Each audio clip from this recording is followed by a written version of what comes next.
அது ஒரு அடர்ந்த காடு. அந்த காட்டில் ஒரு வயதான சிங்கம் ஒன்று வாழ்ந்து வந்தது.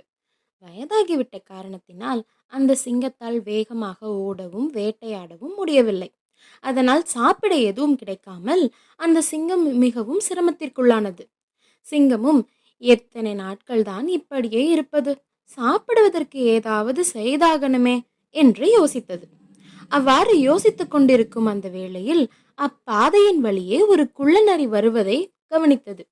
உடனடியாக இந்த நரியை தவிர வேறு யாரும் இந்த மாதிரி வேலைக்கு சரிப்பட்டு வர மாட்டார்கள் என்று நினைத்து சிங்கம் உணவை சேகரிச்சுட்டு வர இந்த குள்ளநரியை உதவியாளனா நியமிக்க முடிவு செய்தது. உடனே சிங்கம் நரியை வரவழைத்தது. இனிமே நீதான் என் மந்திரி, உன்னை கேட்டுத்தான் நான் எதையும் செய்வேன் என்று சிங்கம் அந்த குள்ளநரியிடம் கூறியது. நரியால் சிங்கத்தின் பேச்சை நம்பவே முடியல. ராஜா, உங்களுக்கு மந்திரியா இருக்கிறது என்னோட அதிர்ஷ்டம் என்று நரி சிங்கத்திடம் கூறியது. உனக்கே தெரியும், இந்த காட்டுக்கே நான் தான் ராஜா. ஒரு ராஜா உணவுக்காக மற்ற விலங்குகள் பின்னாடி போடினா அது பார்க்கறதுக்கு நல்லா இருக்குமா? அதனாலதான் எனக்கு தேவையான உணவை நீ எப்படியாவது ஏற்பாடு செய்யணும். அதுதான் உன் முதல் வேலை என்றது சிங்கம். நரியும் பயந்து போய் நின்றது. சிங்கத்துக்கு எப்படி நம்மால சாப்பாடு போட முடியும் என்று யோசித்தது. சிங்கமும் அந்த நரியை விடவில்லை. நீ ஒரு நாளைக்கு ஒண்ணுன்னு தினமும் ஒரு விலங்க எனக்காக கூப்பிட்டு வரணும். நீதான் கெட்டிக்காரனாச்சே, ரொம்ப சுலபமா செஞ்சிடுவேன்னு எனக்கு தெரியும் என்று சிங்கம் நரியை புகழ்ந்தது. சிங்கத்தின் புகழ்ச்சி பேச்சில் மயங்கிய நரியும் ஒப்புக்கொண்டது. சிங்கத்துக்காக உணவு தேடும் வேலையில் இறங்கியது நரி. அப்போது ஒரு கழுதை எதிரில் வந்தது. கழுதையிடம் போய், நண்பா, எங்கே ரொம்ப நாள் ஆளையே காணோம், எங்க போயிட்ட என்றது. இங்கே தானே நான் சுத்திட்டு இருக்கேன், என்ன விஷயம் என்று கழுதை கேட்டது.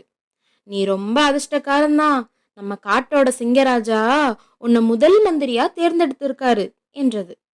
ஐயோ, எனக்கு சிங்கத்தை பார்த்தாலே பயம்பா, அவர் ஒரே அடியில் என்னை கொன்னு சாப்பிட்டுருவாரு, அவர் எதுக்காக என்ன முதல் மந்திரியா தேர்வு செய்யணும், ஆள விடு என்றது கழுதை. பயப்படாத, நீ மட்டும் முதல் மந்திரியா இருந்தா உன் நிலைமை எங்கேயோ போயிடும்.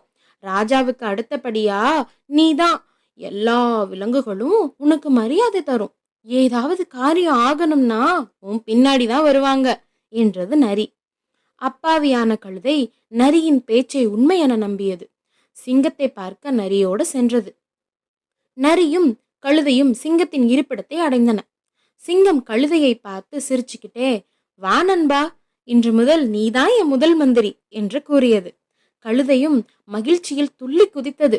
வெக்கத்துடன் தலை குனிந்தபடி சிங்கத்துக்கு அருகில் வந்து நின்றது. சிங்கம் அதன் தலையில் ஓங்கி ஒரு அடி அடிச்சது. கழுதை அந்த நிமிடமே உயிரை விட்டது. சிங்கம் கழுதையை சாப்பிட ஆரம்பித்தது. மகாராஜா, கொஞ்சம் பொறுங்க, என்னதான் பசியா இருந்தாலும் ஒரு ராஜா குளிக்காம சாப்பிடக்கூடாது இல்லையா என்று சிங்கத்திடம் நரி கூறியது. சிங்கமும் அதை ஒப்புக்கிட்டு குளிக்க போச்சு. நரி கழுதையின் உடலை பார்த்தது. அதுக்கும் ஒரே பசி. கழுதையின் தலையை கிழிச்சு மூளையை எடுத்து சாப்பிட்டது. குளித்து விட்டு வந்த சிங்கம் கழுதையின் உடல் முன்பு போல் இல்லையே என்று கண்டுபிடித்தது.